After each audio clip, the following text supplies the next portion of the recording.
Hello viewers, good morning, good afternoon and good evening to all of you. Welcome to the Chemo PG IITR channel. अगर आप लोग भी तैयारी कर रहे हैं जेई, नीट या फिर किसी भी कंपटीशन एग्जाम की रिलेटेड टू द केमिस्ट्री, तो ये वीडियो आप लोग के लिए होने वाली है।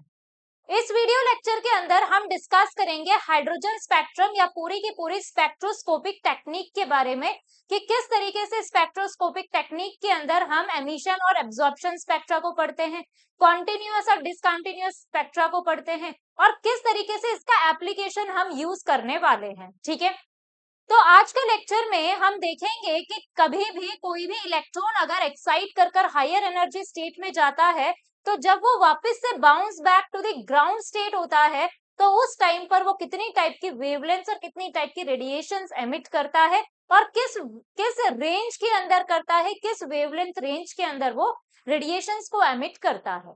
और उसी के बेसिस पर हम देखेंगे कि कितनी टोटल स्पेक्ट्रल लाइंस आपको ऑब्जर्व हो सकती है डिफरेंट टाइप की, और कितनी स्पेक्ट्रल लाइंस है ऐसी जो रिपीटेड है। ये सारी बातें हम आज के लेक्चर में देखेंगे। जैसा कि आप सभी को पता है, एटॉमिक स्ट्रक्चर का सीरीज हमारा ऑलरेडी चल रहा था और उसी के अंदर ऑलरेडी हम 11 लेक्चर्स कंप्लीट कर चुके हैं, जो कि बहुत ही इंपॉर्टेंट लेक्चर्स थे, जिसमें मैंने बहुत सारे पीवाईक्यूज को भी डिस्कस किए on the basis of that particular topic. और उसी में ही हमने ये भी देखा कि कितने डिफरेंट टाइप के क्वेश्चंस आज तक पूछे नहीं गए हैं, जो पॉसिबिलिटी है आगे चलकर पूछे जाने की एग्जाम्स के अंदर। तो आज के लेक्चर में भी हम स्पेक्ट्रम पढ़ेंगे, एब्जॉर्प्शन स्पेक्ट्रम पढ़ेंगे, एमिशन स्पेक्ट्रम पढ़ेंगे और उसी के साथ साथ इन दोनों पर बेस्ड क्वेश्चंस हम डिस्कस करेंगे कि किस तरीके से डिफरेंट टाइप के क्वेश्चंस यहाँ पर बनकर आते हैं। ठीक है, और उन्हीं क्वेश्चंस को थोड़ा सा हायर लेवल पर थोड़ा सा कॉम्प्लेक्स करने की कोशिश करेंगे और उन्हीं कॉम्प्लेक्स क्वेश्चन को किस तरीके से एकदम सिंपलेस्ट वे में हम सॉल्व कर सकते हैं, इसके ऊपर हम ध्यान देंगे। ठीक है, तो अगर आपने अभी तक चैनल को सब्सक्राइब नहीं किया है तो please do like share and subscribe the channel. और अगर आपको लेक्चर पसंद आया हो तो please write down in the comment section and press the bell icon for the future notifications. आइए स्टार्ट करते हैं आज का structure of atom lecture number 12, जिसमें हम डिस्कस करेंगे हाइड्रोजन स्पेक्ट्रम को। और हाइड्रोजन स्पेक्ट्रम की अगर हम बात करें तो सबसे पहले मुझे क्या देखना है, व्हाट इज स्पेक्ट्रम। सबसे पहले क्या देखना है मुझे, व्हाट इज स्पेक्ट्रम। तो स्पेक्ट्रम क्या होता है ये मुझे देखना है। तो सबसे पहले अगर मैं स्पेक्ट्रम की बात करूं बेटा, तो स्पेक्ट्रम क्या होता है। स्पेक्ट्रम एक ऐसा प्लेट है, ऐसा फोटोग्राफिक प्लेट है जिसके ऊपर डिफरेंट वेवलेंथ आपको दिखाई देती है। This combination of different wavelength is known as spectrum. तो मैंने कहा what is spectrum, the combination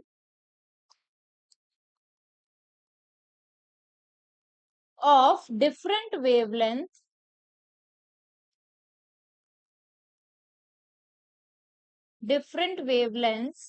is called spectrum, is called spectrum. जैसे कि मान लीजिए मेरे पास कोई भी लाइट सोर्स है बेटा, और उस लाइट सोर्स में मैंने कहा, लेट सपोज ये मेरे पास कोई लाइट सोर्स है, मैंने इसको पास कर दिया थ्रू दी प्रिज्म। किसके थ्रू पास कर दिया, मैंने इसको प्रिज्म के थ्रू पास कर दिया। मुझे पता है प्रिज्म के थ्रू पास करेंगे तो क्या होगी, लाइट स्कैटर होगी। स्कैटर होगी तो ये क्या करेगी, डिफरेंट कलर्स की यहाँ पर लाइट्स आपको, वेवलेंथ आपको दिखाई देगी। और इसको मैंने ऑब्जर्व किया किसी फोटोग्राफिक प्लेट पर, तो मैंने कहा यहाँ पर कुछ आपको डिफरेंट वेवलेंथ की आपको रेडिएशंस दिखाई देगी। तो ये जो डिफरेंट रेडिएशंस है, डिफरेंट वेवलेंथ की जो रेडिएशंस है, इसे ही आप क्या कहोगे, स्पेक्ट्रम कहोगे। इसे ही क्या कहोगे बेटा, आप स्पेक्ट्रम कहोगे। ठीक है, on the basis of this spectrum, on the basis of the observation of this spectrum, spectrum को दो तरीके से हम क्लासिफाई करते हैं। तो मैंने कहा कि सबसे पहले अगर मैं बात करूं on the basis of, on the basis of arrangement of wavelengths, spectrum को डिस्क्राइब किया जाता है दो डिफरेंट टाइप से।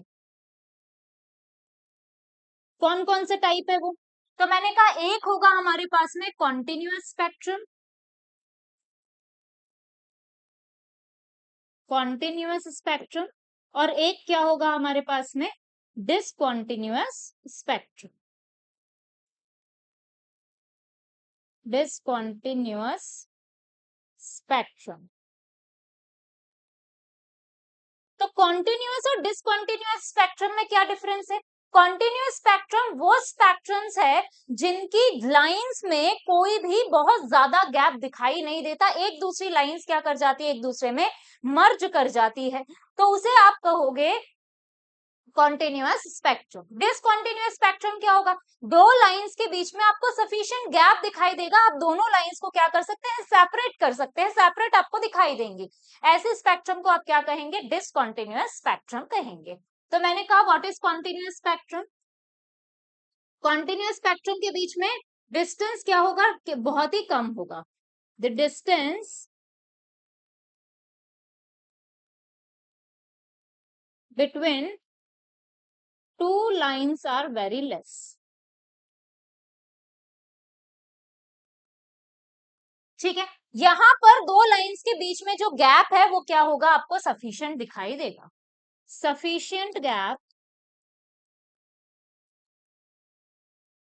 Between two spectral lines.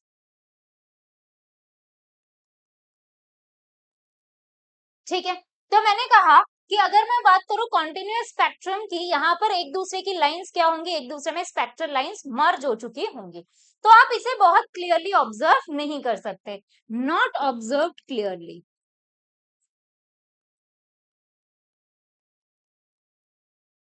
जैसे कि मान लीजिए आपके पास एग्जाम्पल है रेनबो,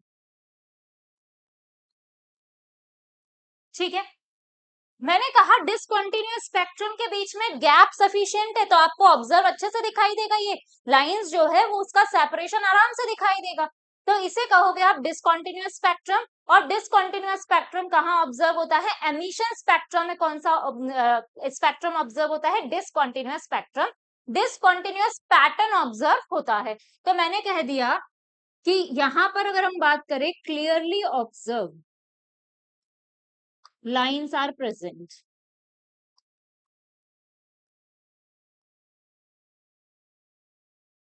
ठीक है, तो मैंने कहा किस एग्जाम्पल में क्या लिख सकते हैं, एमिशन स्पेक्ट्रम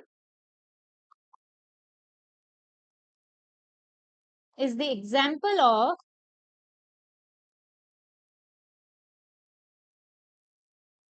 डिसकंटिन्यूअस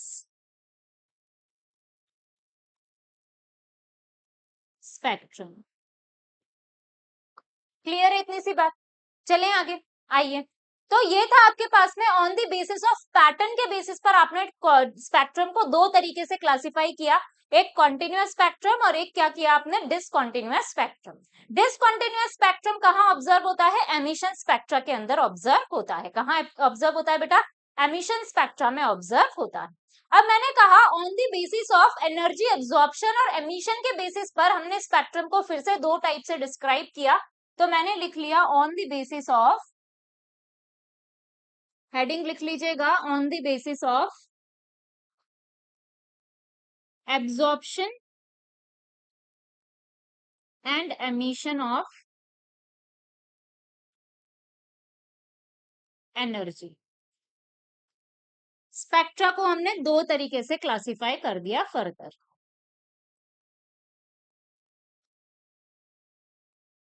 एक मैंने कह दिया एब्जॉर्प्शन स्पेक्ट्रा, एब्जॉर्प्शन स्पेक्ट्रम, और एक मैंने कह दिया एमिशन स्पेक्ट्रम।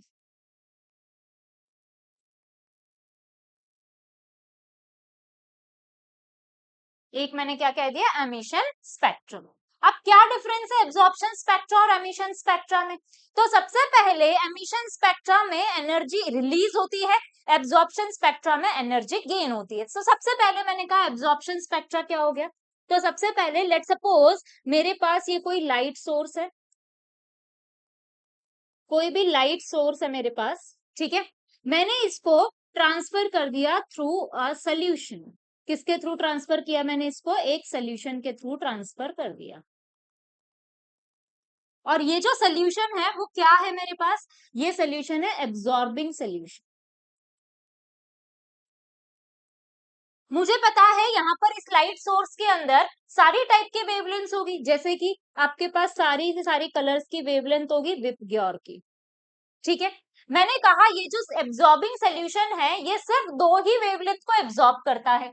किसको एब्जॉर्ब करता है, ये सिर्फ एब्जॉर्ब करता है, लेट सपोज मैंने कहा ये एब्जॉर्ब करता है ब्लू को और येलो को। किस किस को एब्जॉर्ब करता है, ब्लू एंड येलो को एब्जॉर्ब करता है। तो मैंने कहा यहां से फिर ये जो लाइट यहां से पास होगी इस सोल्यूशन के थ्रू, वापस आगे जो पास होंगी कैरी ऑन होंगी, वहां पर मैंने कहा यहाँ पर विबग्योर पास हुआ, इस सोल्यूशन को क्या क्या मिला, विबग्योर मिला। लेकिन इस विबग्योर के अंदर से इसने कहा कि इसने एब्जॉर्ब किस किस को कर लिया, ब्लू को एब्जॉर्ब कर लिया और किसको एब्जॉर्ब कर लिया, इसने येलो को एब्जॉर्ब कर लिया। तो क्या ब्लू और येलो वाली जो वेवलेंथ है वो आगे कैरी ऑन होगी, नहीं होगी। तो मैंने कहा क्या ब्लू और येलो आपको दिखाई देगी कलर, नहीं देगा। तो ब्लू और येलो की जगह क्या दिखाई देगा, अगर ये वाली वेवलेंथ आगे पास नहीं हुई है तो इसकी जगह आपको एक ब्लैक कलर की लाइन दिखाई देगी। क्या दिखाई देगी आपको, एक ब्लैक कलर की लाइन दिखाई देगी। तो ये मेरे पास में फोटोग्राफिक प्लेट, ये है मेरे पास फोटोग्राफिक प्लेट। मैंने कहा कि अगर मैं बात करूं वॉयलेट ट्रांसफर हुआ इस फोटोग्राफिक प्लेट पे, बिल्कुल हुआ, ये मेरे पास वॉयलेट, ठीक है। इंडिगो ट्रांसफर हुआ हुआ, तो ये आपको इंडिगो भी दिखाई देगा। आपने कहा क्या ब्लू ट्रांसफर हुआ, नहीं हुआ, तो आपने कह दिया ब्लू की जगह आपको क्या दिखाई देगा, ब्लू की जगह आपको दिखाई देगा एक, पिंक से बना रही हूं मैं, एक ब्लैक कलर की लाइन इस तरीके से, ब्लैक लाइन आपको दिखाई देगी, ठीक है। ग्रीन पास हुआ हुआ तो आपको ग्रीन दिखाई देगा, ये रहा आपका ग्रीन। आपने कहा क्या येलो पास हुआ, नहीं हुआ, तो येलो पास नहीं हुआ तो आपको येलो की जगह भी क्या दिखाई देगी, एक ब्लैक कलर की लाइन दिखाई देगी, ये ब्लैक लाइन, ठीक है। मैंने कहा कि अगर बात करें यहाँ पर ऑरेंज, क्या ऑरेंज पास हुआ हुआ तो ऑरेंज दिखाई देगा, रेड पास हुआ हुआ तो रेड भी आपको दिखाई देगा। तो आपने कहा ब्लैक लाइंस आपको एक कलर्ड बैकग्राउंड के ऊपर दिखाई दे रही है, तो मैंने कहा इसका जो पैटर्न है वो क्या है, पैटर्न मैंने कह दिया black lines on coloured background,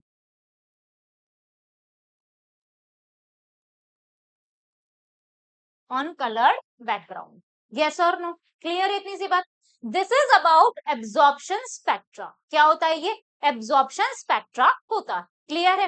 emission spectra में क्या होगा, जब भी आपके पास इलेक्ट्रॉन हायर एनर्जी स्टेट से लोअर एनर्जी स्टेट में आएगा तो कुछ वेवलेंथ रेडिएशन एमिट करेगा, किसी वेवलेंथ की रेडिएशन को वो एमिट करेगा। जब ये किसी वेवलेंथ की रेडिएशन को एमिट करेगा तो उस टाइम पर ये हो सकता है विजिबल रेंज में एमिट करे, तो आपको कलर्ड लाइंस यहाँ पर आपको ऑब्जर्व होगी इन दी एमिशन स्पेक्ट्रा, ठीक है। एब्जॉर्प्शन स्पेक्ट्रा में जो वेवलेंथ आपकी एब्जॉर्ब हो चुकी है सोल्यूशन के थ्रू उसकी जगह आपको ब्लैक लाइन दिखाई देगी। आपको याद हो पहले के बहुत समय पहले में जब हम पासपोर्ट साइज फोटो खिंचवाते थे तो उसमें जो फोटोज आती थी उसके साथ एक ट्रांसपेरेंट टाइप की, जैसे एक्सरे की शीट होती है वैसी एक फोटो आती थी, उसी को आप कहते हो वो किसके थ्रू बनाई जाती है, एब्जॉर्प्शन स्पेक्ट्रा के थ्रू बनाई जाती है। तो absorption spectra is also known as the photographic negative of emission spectra, clear है, ये स्टेटमेंट बहुत इंपॉर्टेंट है, इसे भी हम लिख लेंगे। बात करते हैं जरा एमिशन स्पेक्ट्रा की, ठीक है। तो एमिशन स्पेक्ट्रा में मैंने कहा सबसे पहले तो पैटर्न आपको कैसा दिखाई देगा, डिसकंटिन्यूअस, पैटर्न कैसा दिखाई देगा बेटा, डिसकंटिन्यूअस पैटर्न दिखाई देगा,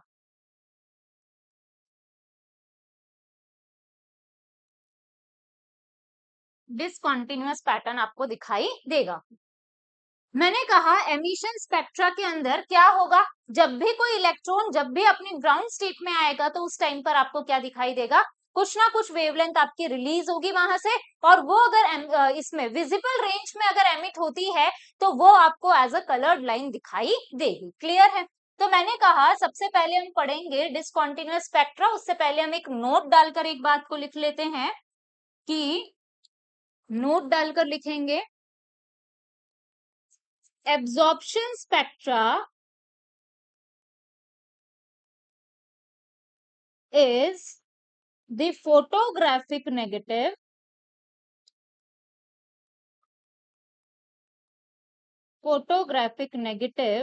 of the emission spectrum.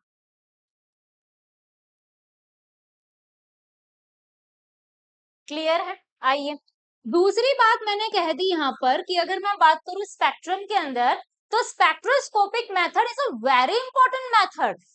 इस स्पेक्ट्रोस्कोपिक मेथड से बहुत सारे एलिमेंट्स ऐसे हैं जो स्पेक्ट्रोस्कोपिक मेथड के थ्रू ही डिस्कवर्ड किए गए हैं. जैसे, तो मैंने कह दिया some elements are discovered by spectroscopic method.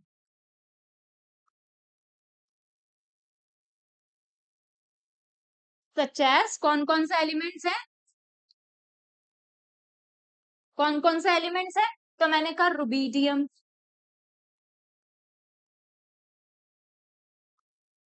Caesium,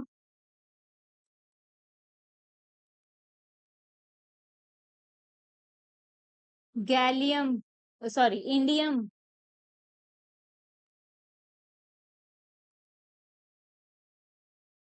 scandium, gallium and helium. Clear है? ये सारे एलिमेंट्स कहां से डिस्कवर्ड हुए हैं? स्पेक्ट्रोस्कोपिक मेथड से. आइए, कैसे लर्न कैसे रखेंगे इसको, कैसे याद रखेंगे? तो मैंने कह दिया कि इसको याद रखने का तरीका क्या है.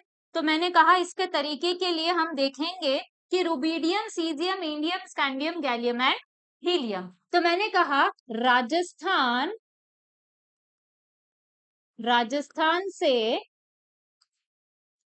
राजस्थान से इंदिरा स्कॉटलैंड गई है. क्लियर है? राजस्थान से इंदिरा स्कॉटलैंड गई है. ठीक है, तो मैंने कहा Rajasthan for rubidium, caesium for से for caesium, Indira for indium, Scotland for scandium, गई फॉर गैलियम और है फॉर हीलियम. क्लियर है इतनी सी बात? तो आपको इस तरीके से ये बात याद रखनी है कि ये सारे एलिमेंट्स कहां से डिस्कवर्ड हुए हैं बेटा? स्पेक्ट्रोस्कोपिक मेथड से ही डिस्कवर्ड हुए हैं. और ये एनसीईआरटी में गिवन है, तो इससे रीजन और असर्शन बनने की फुल पॉसिबिलिटी होती है. ठीक है, तो ध्यान रहे कौन कौन से एलिमेंट्स हैं जो आपके स्पेक्ट्रोस्कोपिक मेथड से डिस्कवर्ड हुए हैं. तो सबसे पहले हो गया आपके पास रुबीडियम, उसके बाद सीजियम, उसके बाद इंडियम, उसके बाद में हो गया आपके पास में स्कॉटलैंड से स्कैंडियम, फिर गैलियम और फिर क्या हो गया आपके पास? हीलियम हो गया. ये सारे के सारे एलिमेंट्स कहां से डिस्कवर्ड हुए हैं बेटा? स्पेक्ट्रोस्कोपिक मेथड के थ्रू डिस्कवर्ड हुए हैं. किससे डिस्कवर्ड हुए हैं? स्पेक्ट्रोस्कोपिक मेथड से डिस्कवर्ड हुए हैं. चले आगे. आइए, अब बात करते हैं जरा एमिशन स्पेक्ट्रम की डिसकंटिन्यूअस पैटर्न की. तो मैंने कहा कि हेडिंग लिख लीजिए, इसे ही हमें पढ़ना है, हमारे सिलेबस में यही है. तो मैंने कह दिया, हेडिंग लिख लीजिएगा डिसकंटिन्यूअस स्पेक्ट्रम.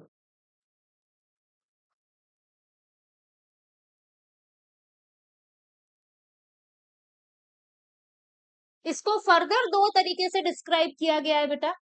एक है आपके पास में बैंड स्पेक्ट्रम और एक है आपके पास में line spectrum.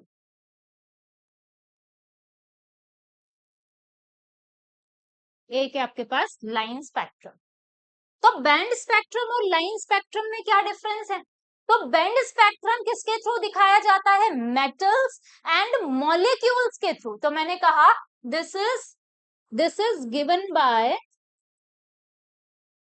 metals and molecular species.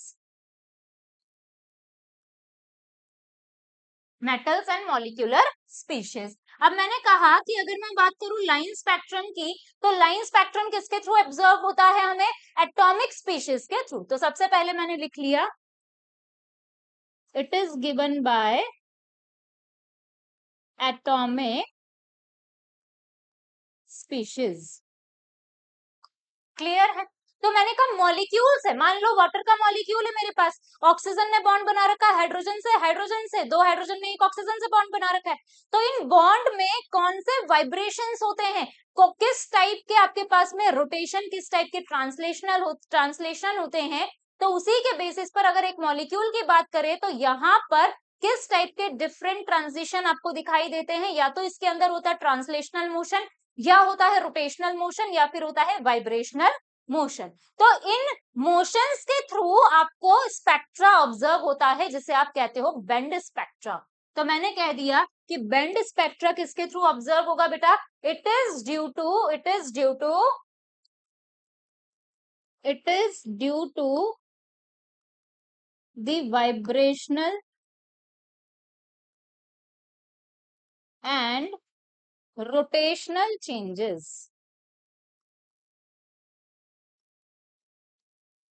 Vibrational and rotational changes. मैंने कहा ये किसके थ्रू होगा, तो एटम है, एटम ने तो बॉन्ड बना नहीं रखा, तो वाइब्रेशनल, ट्रांसलेशनल और आपके पास रोटेशनल का तो कोई सवाल ही पैदा नहीं होता। तो फिर क्या होता है, एटम के अंदर इलेक्ट्रॉन्स प्रेजेंट होते हैं। अब वो इलेक्ट्रॉन किसी शेल में प्रेजेंट हो सकता है, और वो इलेक्ट्रॉन अगर किसी शेल में प्रेजेंट है तो वो क्या कर सकता है, एब्जॉर्प्शन करके हायर एनर्जी स्टेट में जा सकता है, और फिर से वो क्या कर सकता है, लोअर एनर्जी स्टेट में आ सकता है। तो ड्यू टू द इलेक्ट्रॉन के ट्रांजिशन के वजह से ये वाला स्पेक्ट्रम आपको ऑब्जर्व होता है। तो मैंने कहा it is due to the transition of electron between different energy levels.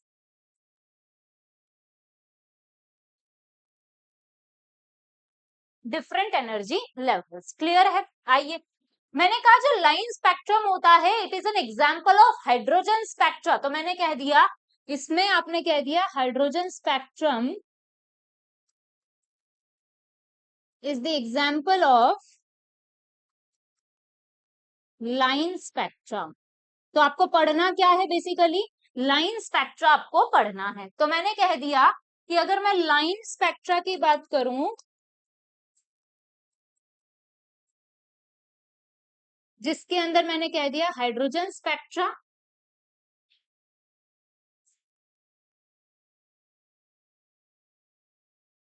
ठीक है, तो क्या होगा आपके पास लाइन स्पेक्ट्रम और हाइड्रोजन स्पेक्ट्रम के अंदर मैंने कहा कि आपके पास में हाइड्रोजन एटम है, लेट सपोज, और ये उसके कुछ एनर्जी लेवल्स है, n equals to 1, n equals to 2, n equals to 3, and मान लीजिए ये n equals to infinite. Electron बैठा है n इक्वल्स टू 1 के अंदर, मैंने कहा वो यहां जा सकता है, वो यहाँ पे भी जा सकता है, वो यहाँ पे भी जा सकता है, यस और no.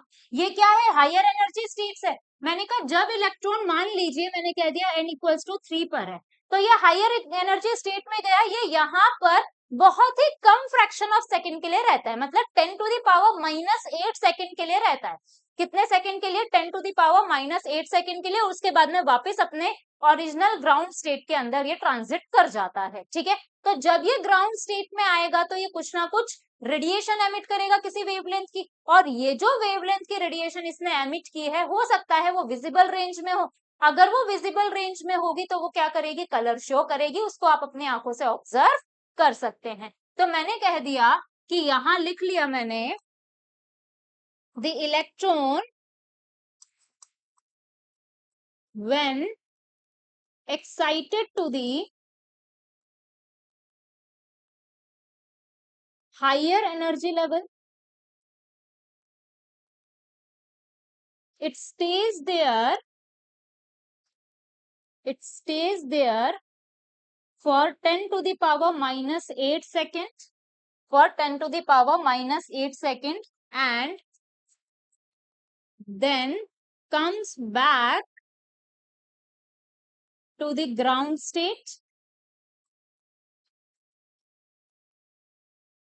comes back to the ground state at this, during this transition, या फिर ड्यूरिंग डी एक्साइटेशन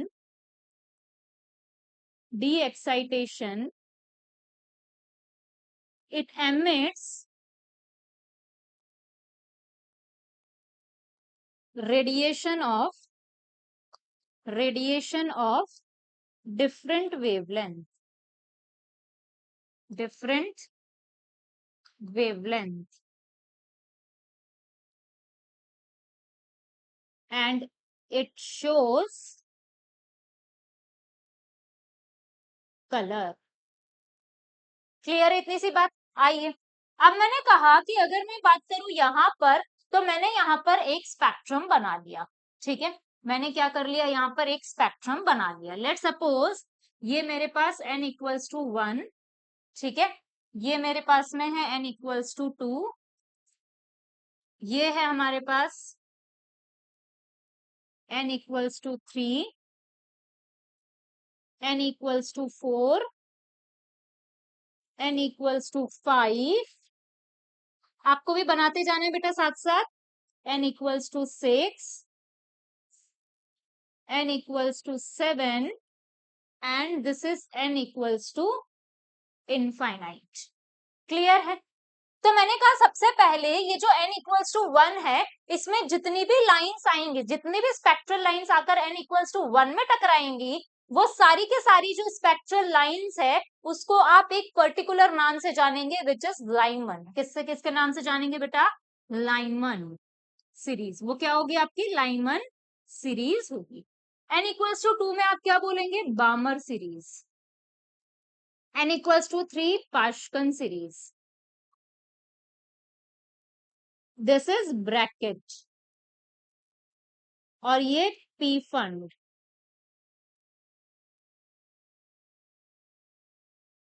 और ये आ गया आपका हेम्फ्री। क्लियर है? तो कैसे याद रखेंगे आप? सबका फर्स्ट लेटर लिख लीजिए, L B P B P H। लो बीपी बीपी हाई, कैसे याद रखेंगे बेटा? लो बीपी बीपी हाई। इस तरीके से आपको ये लर्न करना है कि n इक्वल्स टू 1 से शुरू करना है और लो बीपी बीपी हाई से आपको लर्न करना है, ठीक है। क्लियर है इतनी सी बात? आइए अब मैंने कहा हो सकता है इलेक्ट्रॉन यहाँ पर आ जाए, यहाँ से यहाँ पर, तो मैंने कह दिया हम सारे के सारे ट्रांजिशंस बनाएंगे बेटा यहाँ पर, तो आपको भी साथ साथ बनाते हुए चलना है, ठीक है, आपको भी साथ साथ बनाते हुए ही चलना है। आइए मैंने कहा हो सकता है ये यहाँ से यहाँ आ जाए, हो सकता है यहाँ से यहाँ पे आ जाए, हो सकता है यहाँ से यहाँ पे आ जाए, ठीक है, यहाँ से भी आ सकती है, यहाँ से भी आ सकती है, और यहाँ से भी आ सकती है, और यहाँ से भी आ सकती है। यस और नो? मैंने कहा ऐसे ही आपने कह दिया सबके लिए मैंने बना दिया। लेट सपोज मैंने बामर के लिए बनाया कि यहाँ से यहाँ पे ये ये बना दिया हमने बामर के लिए, ठीक है। फिर मैंने बना दिया किसके लिए? पाश्कन के लिए। ये हमारा पाश्कन बन गया, ठीक है। फिर हमने बना दिया किसके लिए? ब्रैकेट के लिए।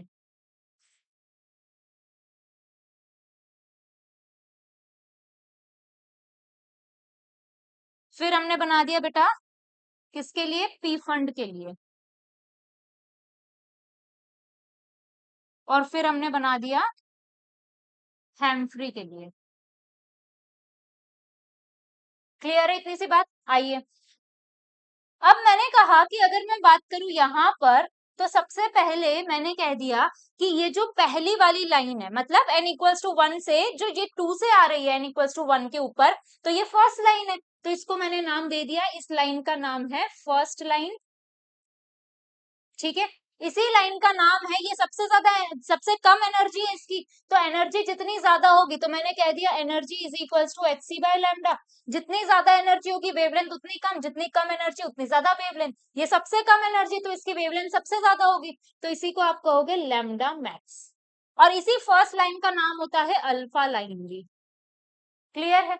ये जो लास्ट वाली लाइन है इसका नाम होगा लास्ट लाइन, या फिर आप इसको कहोगे ये सबसे ज्यादा एनर्जी है, ये इतनी एनर्जी, सबसे ज्यादा एनर्जी है, सबसे ज्यादा एनर्जी है तो इसकी वेवलेंथ सबसे कम होगी, तो आपने कह दिया इसको लैम्डा मिनिमम। क्लियर है? और आपने कह दिया सबसे कम वेवलेंथ है तो इसी को आपने कह दिया शॉर्टेस्ट वेवलेंथ। क्लियर है? इसको आप एक और नाम दे सकते हैं लॉन्गेस्ट वेवलेंथ। क्लियर है? आइए, अब मैंने कहा ये फर्स्ट लाइन होती है अल्फा लाइन, सेकंड होती है बीटा, थर्ड होती है आपके पास गैमा, फोर्थ होती है आपके पास में डेल्टा लाइन। और सब में ये अप्लाई है, alpha beta gamma delta, alpha beta gamma delta, सब में अप्लाइड है। ठीक है? आइए, अब मैंने कहा कि अगर मैं बात करूं लाइमन के लिए तो एक वैल्यू तो फिक्स है n इक्वल्स टू 1। अब इलेक्ट्रॉन दूसरा कहीं से भी आ सकता है, बट आएगा कहां पर लाइमन के अंदर 1 पे, बामर के अंदर कहां पर आएगा 2 पे, पाशकन के अंदर कहां पर आएगा 3 पे, ब्रैकेट पर कहां पर आएगा 4 पे, और पी फंड पे कहां पर आएगा 5 पे आएगा, है ना? तो एक n की वैल्यू तो हर जगह क्या है, फिक्स्ड। तो मैंने कहा कि लाइमन सीरीज के लिए अगर मैं बात करूं तो एक n की वैल्यू तो क्या है यहाँ पर, फिक्स्ड है। तो मैंने कहा यहाँ पर एक n की वैल्यू तो हो गई 1, दूसरी बामर के लिए हो गई एक n की वैल्यू 2। ऊपर से कहीं से भी इलेक्ट्रॉन आ सकता है। क्लियर है? तो अब मुझे क्या निकालना है यहाँ से, मुझे निकालना है रेडबर्ग फॉर्मूला, कि हम कैसे वेवलेंथ को डिस्क्राइब करेंगे, कैसे निकालेंगे। तो मैंने हेडिंग लिख ली रेडबर्ग फॉर्मूला, रेडबर्ग फॉर्मूला।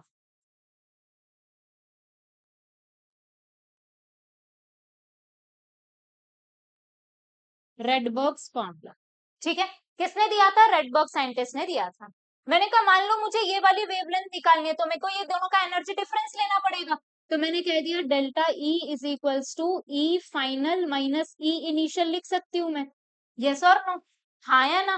तो मैंने कहा अगर ई फाइनल माइनस ई इनिशियल लिख लिया तो मैंने कह दिया ई फाइनल माइनस ई इनिशियल मैंने लिख लिया, तो क्या हो जाएगा, डेल्टा ई की वैल्यू पुट कर दूं, ई फाइनल ई इनिशियल की वैल्यू पुट कर देती हूँ। एनर्जी की वैल्यू मेरी बोर से तो आ गई थी कितनी, 13.6 Z square by n square electron volt में। मैंने कहा अगर इसी को मैं जूल्स में निकालूं तो 1 इलेक्ट्रॉन वोल्ट किसके इक्वल होता है बेटा, 1.6 इंटू 10⁻⁻19 जूल्स के इक्वल होता है। वैल्यू पुट कर दूं तो मैंने निकाल लिया, एनर्जी किसके इक्वल आ गई, -13.6 into 1.6 into 10⁻⁻19 Z square by n square. Yes और नो? क्लियर है इतनी सी बात? मैंने कहा इसे सॉल्व कर ही कितना आता है बेटा, 21.76 into 10⁻⁻19 Z square by n square, ये आता है आपका जूल्स के अंदर। क्लियर है? तो मैंने कह दिया कि मैं यहाँ पर अगर वैल्यू पुट करूं तो ये वाला फॉर्मूला यूज कर सकती हूँ मैं। तो मैंने कहा डेल्टा ई किसके इक्वल है, एच सी बाय लैम्डा।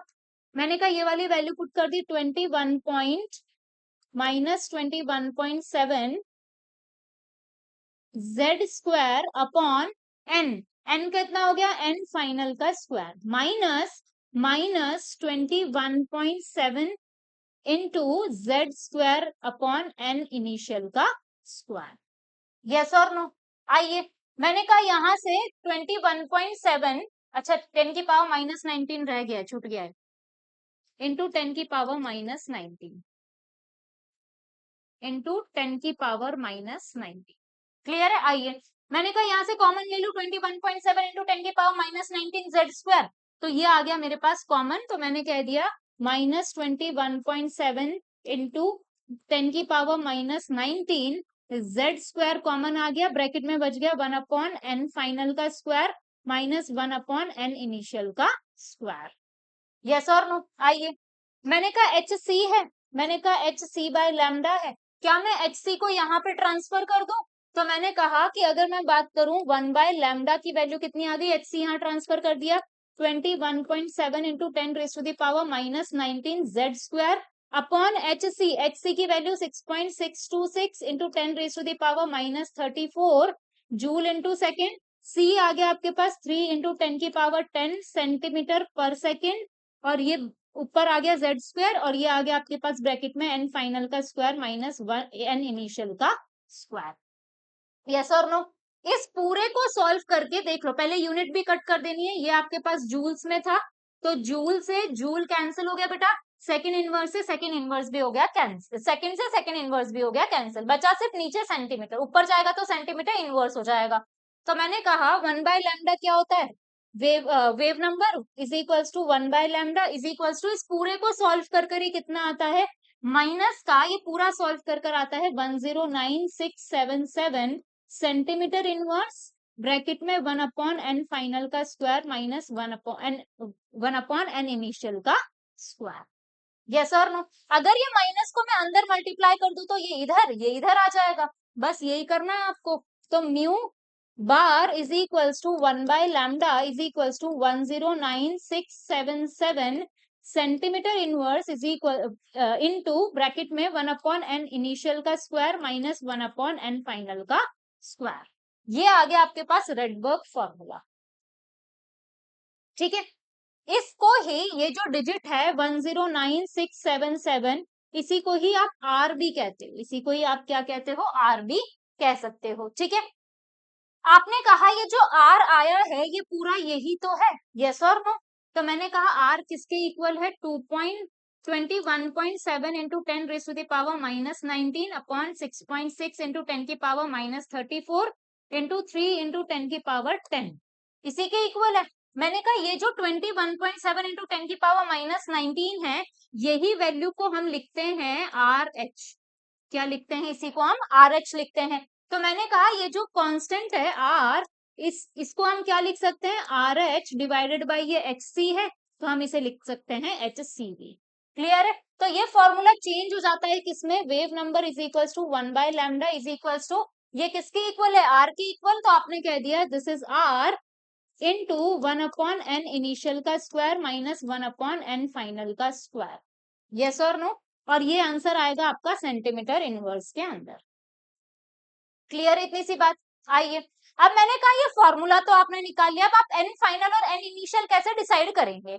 तो आपको एक बात याद रखनी है, अगर आपका एब्जॉर्प्शन स्पेक्ट्रा हुआ, क्या कहा मैंने, अगर आपका एब्जॉर्प्शन स्पेक्ट्रा हुआ, तो एब्जॉर्प्शन स्पेक्ट्रा में क्या होगा, मान लो n इक्वल्स टू 1 से n इक्वल्स टू 5 है, तो मैंने कहा यहां से यहां जाएगा, एब्जॉर्ब हो रही है तो यहां से यहां पर जाएगा, इनिशियली यहां पर था फिर गया यहां पर, ये हो गया फाइनल। तो मैंने कहा ये बन गया आपका n फाइनल, ये बन गया आपका n इनिशियल। यस और नो? तो जब एब्जॉर्प्शन स्पेक्ट्रा होगा तो n final is always greater than the n initial. Yes और नो? तो मैंने कह दिया कि अगर मैं बात करूं यहां पर, तो सबसे पहले मैंने कह दिया अगर इस टाइप का केस होगा तो n final is greater than n initial. अब एमिशन में देखें, तो मैंने कहा एमिशन स्पेक्ट्रा अगर आपका हुआ, तो लेट सपोज मेरे पास सेम ट्रांजिशन है, n equals to 5 n equals to 1, electron यहाँ बैठा है 5 पे और वो आ गया यहाँ पे n इक्वल्स टू 1 पे। मैंने कहा 5 से आया 1 पे, इनिशियली तो यहाँ था फिर आया फाइनल में यहाँ पे, तो ये आ गया मेरा n इनिशियल और ये क्या आ गया मेरा n फाइनल। यस और नो? तो मैंने कहा n इनिशियल क्या है, इस बार बड़ा है, तो मैंने कहा इस टाइम पर n initial is greater than n final. Yes और नो? और जब भी एनर्जी रिलीज होगी तो वो हायर एनर्जी स्टेट से लोअर एनर्जी स्टेट में आ रहा है तो एनर्जी रिलीज करेगा, तो हमेशा साइन आएगा आपका नेगेटिव में, यहाँ पर आपका साइन आएगा पॉजिटिव में। बट दिस नेगेटिव साइन का जो सिग्निफिकेंस है वो सिर्फ इतना सा सिग्निफिकेंस है कि आपके पास में आपको ये पता लग रहा है नेगेटिव साइन का मतलब एनर्जी रिलीज हो रही है और ये एमिशन स्पेक्ट्रा का एग्जांपल है, और पॉजिटिव साइन का मतलब सिर्फ इतना सा है कि आपके पास में यहाँ एनर्जी गेन हो रही है, और ये एग्जांपल है किसका, एब्जॉर्प्शन स्पेक्ट्रा का। तो आंसर में आपको हमेशा सिर्फ और सिर्फ वेवलेंथ आएगी, आपको तो क्या निकालना है, वेव नंबर। तो वेव नंबर तो कभी नेगेटिव नहीं हो सकता, सिर्फ वो साइन अगर आपका नेगेटिव आता है इट मींस यहाँ पर वो एमिशन है या एब्जॉर्प्शन है, इसको ही सिग्निफाई करता है। तो आंसर में आपको सिर्फ मैग्नीट्यूड लेकर के चलना है। क्लियर है इतनी सी बात? चलें आगे, आइए, ये सारी बातें बहुत इंपॉर्टेंट है बेटा, ठीक है, हर एक बात को लिखते हुए चलना। आइए, अब मैंने कहा कि अगर मैं बात करूं यहाँ पर टोटल लाइंस अगर मुझे निकालनी, जैसे कि मान लीजिए मैंने कहा n इक्वल्स टू 1 है, n इक्वल्स टू 2 है, 3, n इक्वल्स टू 4। मैंने कहा इलेक्ट्रॉन मान लो यहाँ है, इलेक्ट्रॉन डायरेक्टली यहाँ पे भी आ सकता है, इलेक्ट्रॉन यहाँ से पहले यहाँ आ जाए, फिर यहाँ से यहाँ आ जाए और फिर यहाँ से यहाँ आ जाए, पहले यहाँ से यहाँ आ गया डायरेक्ट यहाँ से यहाँ आ जाए, ऐसा भी हो सकता है, एक बार डायरेक्ट यहाँ से यहाँ आके यहाँ से यहाँ आ जाए। क्लियर है? यस और नो? तो मुझे निकालना है सारी की सारी डिफरेंट वेवलेंथ की स्पेक्ट्रल लाइंस को। मैंने कहा क्या ऐसी कोई दूसरी लाइन है, नहीं है, तो इसे काउंट करोगे, मैंने कहा क्या ऐसी दूसरी लाइन दिख रही है? नहीं, तो इसे भी काउंट करोगे। क्या ऐसी दूसरी लाइन है? नहीं। क्या ऐसी दूसरी लाइन है? तो एक को काउंट करोगे, एक को नहीं करोगे। क्या ऐसी दूसरी लाइन है? नहीं है, काउंट होगी। क्या ऐसी है? नहीं है, काउंट होगी। कितनी आई total spectral lines? 1 2 3 4 5 6 spectral lines आई। यस और नो? मैंने कहा 6 स्पेक्ट्रल लाइन आई, अभी तो आपने कैलकुलेट कर दिया। क्यों? क्योंकि ये तो बस 1 से 4 तक का केस था। मान लो इलेक्ट्रॉन बैठा है n इक्वल्स टू 25 पर, अब इलेक्ट्रॉन आ रहा है n इक्वल्स टू 1 पे, तो फिर काउंट करना बहुत मुश्किल हो जाएगा। इसीलिए हमने एक फॉर्मूला जनरेट कर दिया टोटल स्पेक्ट्रल लाइंस का। ठीक है, तो मैंने हेडिंग लिख ली calculation of spectral lines.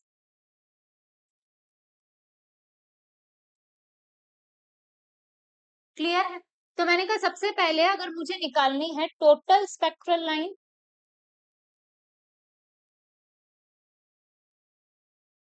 Total spectral lines calculate करनी है, तो टोटल लाइंस किसके इक्वल आएंगे बेटा? उसके लिए फॉर्मूला है n2 minus n1 into n2 minus n1 plus 1 divided by 2। और यहाँ पर n2 हमेशा क्या होगा? ग्रेटर होगा as compare to n1। Clear है? दूसरा फॉर्मूला है आपके पास number of spectral lines for specific series. ठीक है, तो कैसे निकालोगे उस टाइम पर?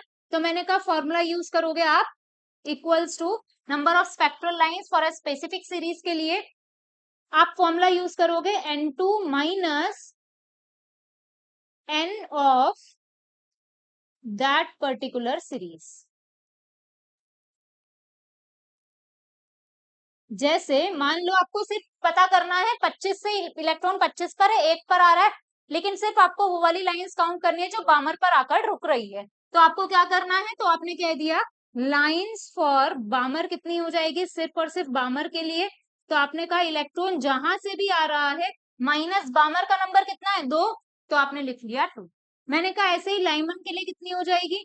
तो मैंने कहा n2 माइनस 1। मैंने कहा पाशकन के लिए कितनी हो जाएगी? n2 minus 3। मैंने कहा आपके पास में ब्रैकेट के लिए कितनी हो जाएगी? n2 minus 4। क्लियर है? इस तरीके से आपको करना है। एक लास्ट फॉर्मूला है which is for a single hydrogen atom.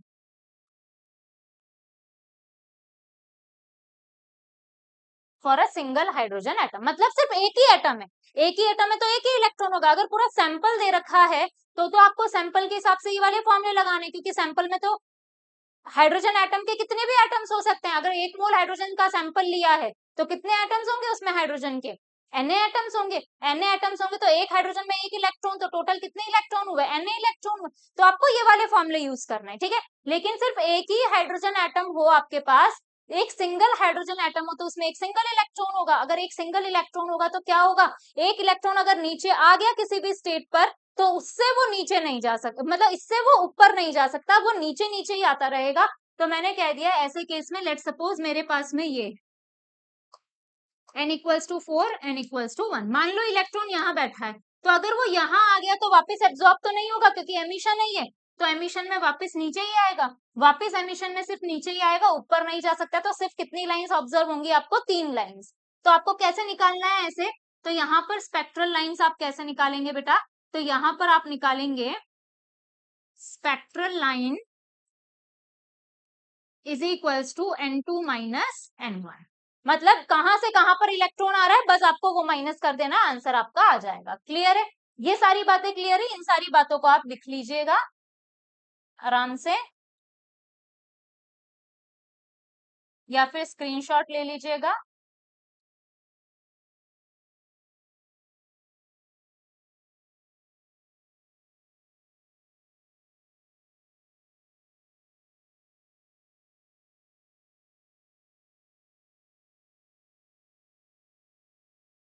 चलें आगे, आइए अब डिस्कस करते हैं बेटा कुछ क्वेश्चंस को। देखिए फर्स्ट क्वेश्चन है, first line of Lyman series दे रखी है, उसके लिए आपको लैम्डा निकालना है। तो मैंने कहा लैम्डा निकालने के लिए आपके पास में पहले तो फॉर्मूला आ गया, mu bar is equals to 1 by lambda is equals to R into Z square into 1/n initial का स्क्वायर माइनस 1/n फाइनल का स्क्वायर। यस और नो? मैंने कहा आर, मान लो मैंने यहाँ पर एग्जांपल ले लिया हाइड्रोजन एटम का, तो Z कितना हो गया हाइड्रोजन एटम के लिए 1। तो मैंने कहा R को मैंने एज इट इज रख लिया 1 का स्क्वायर। मैंने कहा first line of Lyman series, Lyman series कौन सी होती है, n इक्वल्स टू 1, और फर्स्ट लाइन कौन सी होगी आपकी, पहली वाली ही लाइन होगी, मतलब n इक्वल्स टू 2 से कहाँ आ रहे हो आप, n इक्वल्स टू 1 में आ रहे हो। यस और नो? तो मैंने कह दिया यहाँ पर 1/1 का स्क्वायर माइनस 1/2 का स्क्वायर। तो आपने कह दिया ये r इंटू 1 माइनस 1/4 कितना आ गया बेटा, ये r एलसीएम ले लिया 4, 4 माइनस 1 कितना आ गया, ये 3r/4। यस और नो? क्लियर है इतनी सी बात?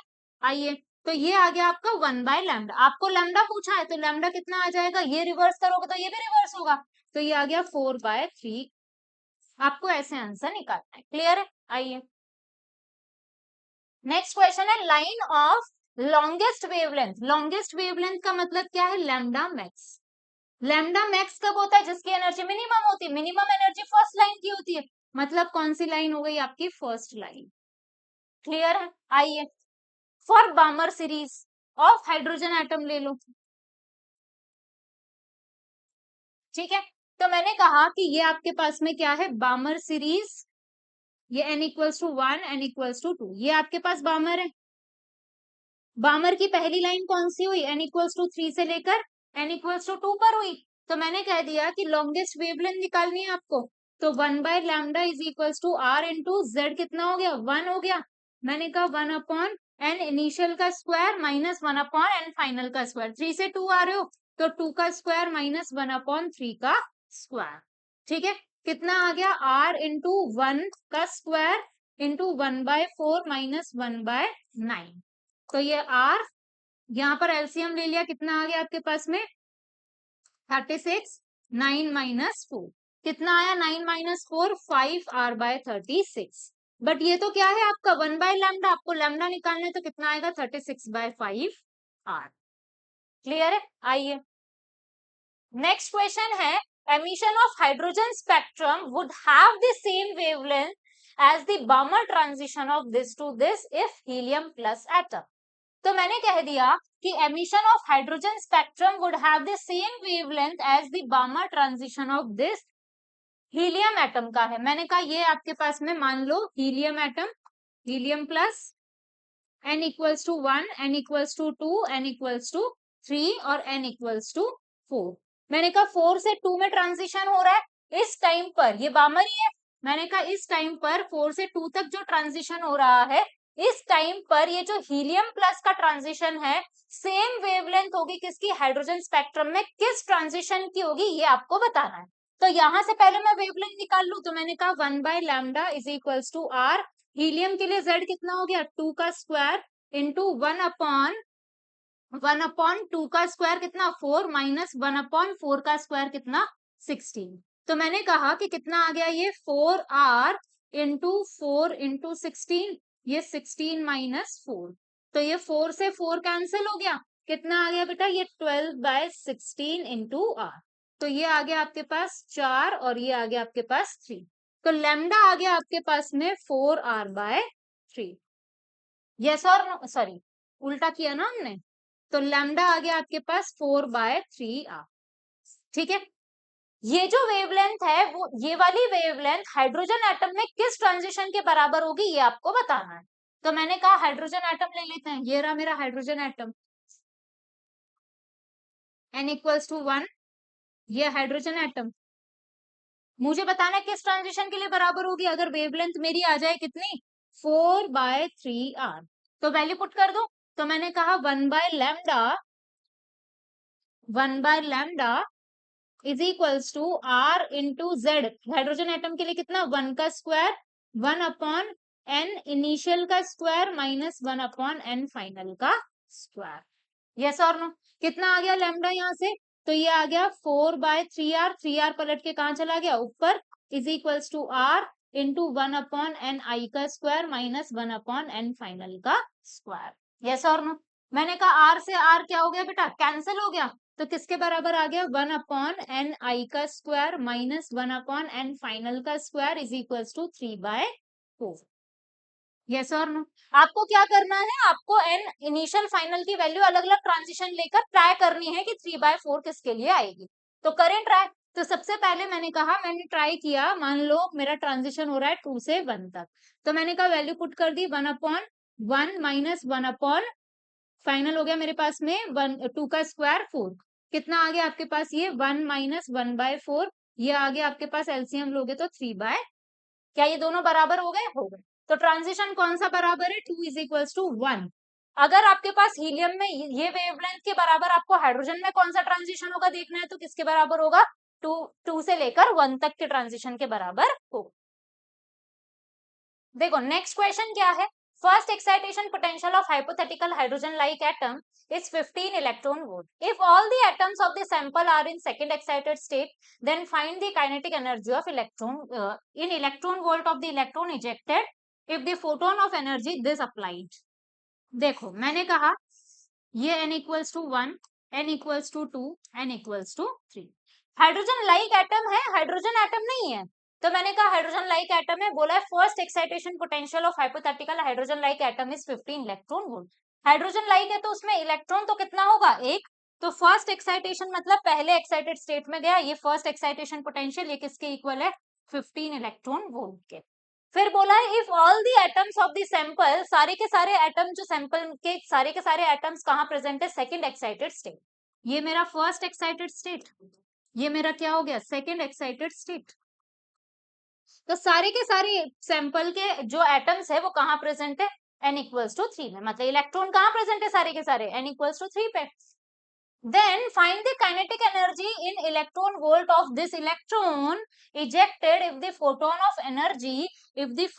of energy 65/9 electron volt is applied to this sample. तो इलेक्ट्रॉन कहाँ से इजेक्ट होगा, ये वाला इलेक्ट्रॉन इजेक्ट होगा यहाँ से। अगर ये इलेक्ट्रॉन इजेक्ट होगा तो आपको पता है फोटो इलेक्ट्रिक इफेक्ट में इलेक्ट्रॉन इजेक्ट हो रहा था, आपको पता है जब भी इलेक्ट्रॉन इजेक्ट होता है तो वहां पर इंसिडेंट फोटोन आता है और वहां से इलेक्ट्रॉन वो मेटल से क्या करता है, इजेक्ट करता है। मेटल का वर्क फंक्शन होता है कुछ ना कुछ, उतना वर्क फंक्शन उसको नीडेड होता है, मैंडेटरी होता है टू इजेक्ट दी इलेक्ट्रॉन। तो मैंने कहा कि ये क्या करेगा, इंसिडेंस, ये इजेक्ट होगा तो इसको कितनी एनर्जी रिक्वायर्ड होगी, इसको इसकी एनर्जी रिक्वायर्ड होगी, इस वाले शेल की। तो इस वाले शेल की अगर मेरे पास एनर्जी आ जाए तो मेरे पास में वर्क फंक्शन आ गया काइंड ऑफ, इंसिडेंट है ही, काइनेटिक एनर्जी आ जाएगी। बस मेरा टारगेट क्या है, ये वाली एनर्जी निकालना। क्वेश्चन समझ में आता है, आइए अब कैसे निकालेंगे।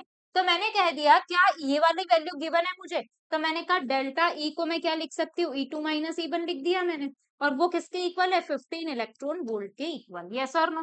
तो मैंने कहा E2 कितना -13.6 Z square upon N square, कितना है E2, 2 का square 4 minus -13.6 Z square upon 1 का स्क्वायर 1, क्लियर है। तो मैंने कहा -13.6 Z square by 4 minus minus plus 13.6 Z square, yes और नो। तो मैंने कह दिया क्या कॉमन ले लूं यहाँ से मैं 13.6 Z स्क्वायर, बच गया 1/4 माइनस 1, ठीक है। तो मैंने कह दिया कितना आ गया -13.6 Z स्क्वायर, ये 4 मैंने ले लिया एलसीएम, ये आ गया 1/1 माइनस 4, कितना आया -13.6 Z स्क्वायर माइनस का 3/4, माइनस से माइनस कैंसिल, और ये किसके इक्वल है 15 इलेक्ट्रॉन वोल्ट के इक्वल, ये आ गया 13.6 Z स्क्वायर इंटू 3/4, यस और नो, हाँ या ना, आ जाओ। अब मैंने कहा कि अगर मैं Z स्क्वायर की वैल्यू निकालू तो Z स्क्वायर कितना आ गया 15 इंटू 4 डिवाइडेड बाय 3, यस और नो। तो मैंने कहा ये आ गया आपके पास में 3 और ये गया 5, ये आ गया आपके पास 20, कितना आ गया आपके पास में, ये 20 आ गया। क्लियर है इतनी सी बात। तो Z स्क्वायर की वैल्यू तो कितनी आ गई आपके पास में 20 आ गई, कुछ तो मिसिंग है, हाँ 13.6 रह गया है, ठीक है। Divided by 13.6।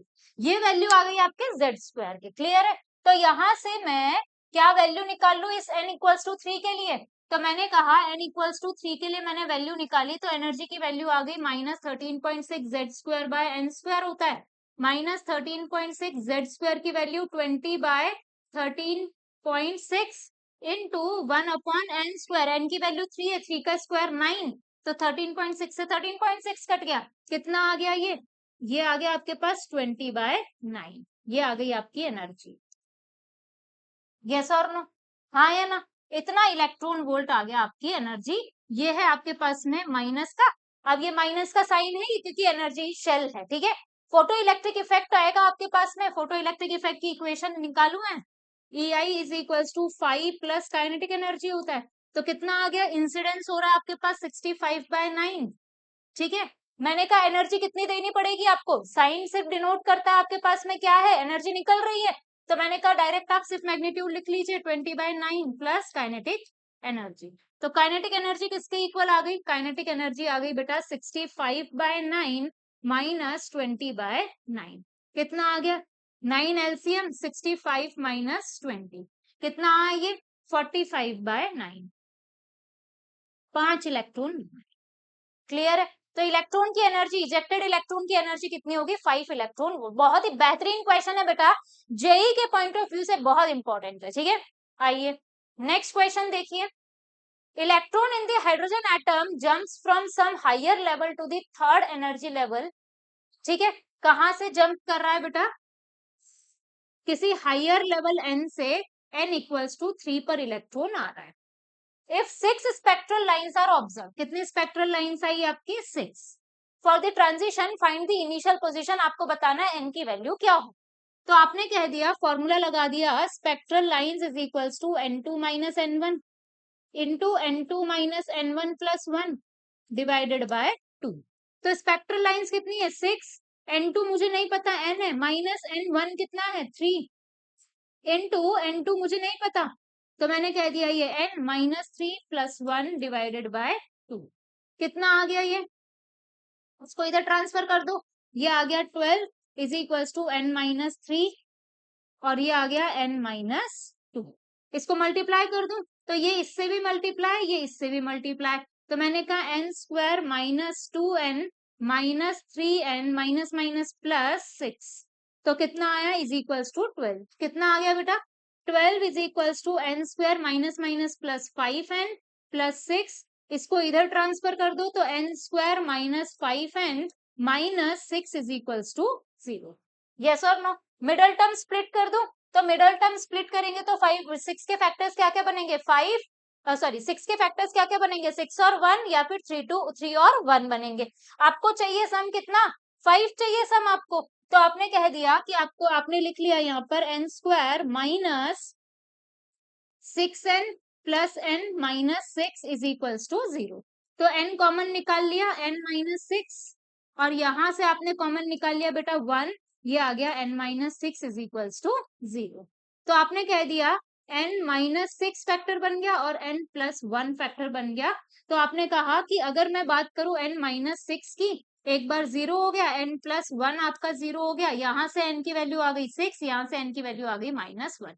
ये वैल्यू नेगेटिव में पॉसिबल है नहीं, तो n की वैल्यू कितनी होगी? 6 n की वैल्यू होगी। तो कहां से आ रहा है इलेक्ट्रॉन की इनिशियल पोजीशन क्या है? n equals to 6th shell उसकी इनिशियल पोजीशन है। आइए नेक्स्ट क्वेश्चन क्या कह रहा है? If hydrogen like sample electron make transition from fourth excited state to the second state. कहां से आ रहा है electron? Fourth excited state. n equals to 1, ये 2, ये 3, 4, 5, ये 4, ये 5। क्लियर है? तो इलेक्ट्रॉन कहां से कहां ट्रांजिशन कर रहा है? Fourth excited state. ये ground state, first second third fourth excited state, electron यहां पर है। टू दी सेकंड स्टेट कहां पर आ रहा है? सेकंड पर आ रहा है। ठीक है, बताना है कौन कौन से ऑप्शंस करेक्ट है। More than one option can be correct हो सकते हैं, एमएसक्यू टाइप का क्वेश्चन है। तो मुझे दो वैल्यूज मिल गई 5 और 2। मैंने टोटल स्पेक्ट्रल लाइंस निकाली पहले। तो कौन से फॉर्मूले से? n2 minus n1 into n2 minus n1 plus 1 divided by ठीक है, तो कितनी आ गई 5 minus 2 into 5 minus 2 plus 1 divided by 2, कितना आया 5 माइनस 2 कितना 3, 5 माइनस 2 3, 3 प्लस 1 कितना आ गया 5, सॉरी 3 प्लस 1 कितना आ गया 4 डिवाइडेड बाय 2 कितना आया 12 बाय 2, कितनी आ गई टोटल स्पेक्ट्रल लाइंस 6 आ गई, कितनी आ गई 6। तो फर्स्ट ऑप्शन है 10 different spectral lines are observe, नहीं गलत बात है, कितनी ऑब्जर्व हुई है आपको 6। आ जाओ 6 डिफरेंट लाइंस आर ऑब्जर्व, सही बात है। आ जाओ next, number of lines belonging to Balmer series is 3, क्या बामर के लिए 3 है, तो बामर कौन सा है n इक्वल्स टू 2 है, किसी स्पेसिफिक के लिए आप कैसे निकालते हो, तो आपने कहा बामर के लिए क्या करोगे आप, बामर के लिए स्पेसिफिक सीरीज है n2 माइनस 2, n2 कहां से आ रहा है ये इलेक्ट्रॉन 5 से, तो 5 माइनस 2 कितना आ गया आपके पास 3 लाइंस है, तो ये वाली बात भी करेक्ट है। मैंने कहा number of lines belonging to Paschen series, Paschen कौन सा है बेटा n इक्वल्स टू 3 वाला पाशकन होता है, तो स्पेसिफिक सीरीज पूछ लिया फिर से, तो पाशकन के लिए कितना हो जाएगा n2 माइनस 3, तो 5 माइनस 3 कितना हो गया 2, तो क्या हो जाएगा ये वाली बात भी करेक्ट है, तो बी सी और डी तीन ऑप्शंस आपके करेक्ट होंगे। आइए चलते हैं नेक्स्ट क्वेश्चन के ऊपर। For the hydrogen spectrum last line of Lyman series has frequency μ1, for the hydrogen spectrum last line of Lyman series, देखो बना रही हूं मैं, hydrogen spectrum n equals to 1 है, मान लो ये n इक्वल्स टू इनफाइनाइट है, लास्ट लाइन मतलब लाइमन यही होता है, ठीक है, ये हाइड्रोजन स्पेक्ट्रम है, ठीक है, तो मैंने कहा लास्ट लाइन मतलब ये, तो मैंने कह दिया हाइड्रोजन एटम है, उसकी लास्ट लाइन मतलब इनफाइनाइट से 1 तक, इसके लिए फ्रीक्वेंसी है μ1। फिर last line of Lyman series of helium plus, तो हीलियम प्लस के लिए लास्ट लाइन मतलब इनफाइनाइट से, इस बार भी आपका लाइमन है तो इनफाइनाइट से 1, ये कितना है आपका 2, लेकिन ये है किसके लिए हीलियम प्लस के लिए। Last line of बामर series of helium plus has frequency 3 μ3, कितनी है μ3, ठीक है। लास्ट लाइन ऑफ बामर सीरीज, तो मैंने कहा हीलियम प्लस है, बामर सीरीज मतलब n इक्वल्स टू 2, तो लास्ट लाइन इसकी कौन सी होगी, तो इनफाइनाइट से लेकर 2 तक इसकी फ्रीक्वेंसी है बेटा μ3, कितनी है इसकी फ्रीक्वेंसी μ3। देन आपको बताना है कौन कौन से ऑप्शन करेक्ट हो सकते हैं, क्लियर है, करे क्वेश्चन। तो मैंने कह दिया कि सबसे पहले अगर मैं बात करूं तो सबसे पहले मैंने कहा hydrogen atom last line infinite से 1 तक, तो मैंने कह दिया कि अगर मैं बात करूं यहाँ पर, तो वैल्यू लिख ली मैंने यहाँ पर कि ये delta E is equals to E infinite minus E1, तो ई इनफाइनाइट तो हो गया 0 minus 13.6 Z square, hydrogen atom है तो 1, तो 1 का स्क्वायर 1 अपॉन लास्ट एन है 1 है, तो 1 का स्क्वायर 1 कितना आ गया माइनस 13.6। मैंने कहा ये किसके बराबर है HC बाय μ1 के, यस और नो, ये है मेरा फर्स्ट के लिए, ठीक है। मैंने कहा सेकंड के लिए लिखूं, तो delta E is equals to E infinite minus E1 is equals to E infinite तो हो गया 0, मैंने कहा माइनस E1 कितना हो गया माइनस 13 पॉइंट, अच्छा माइनस E1 है ना, तो माइनस माइनस आएगा तो माइनस माइनस प्लस हो गया, तो ये आ गया आपके पास माइनस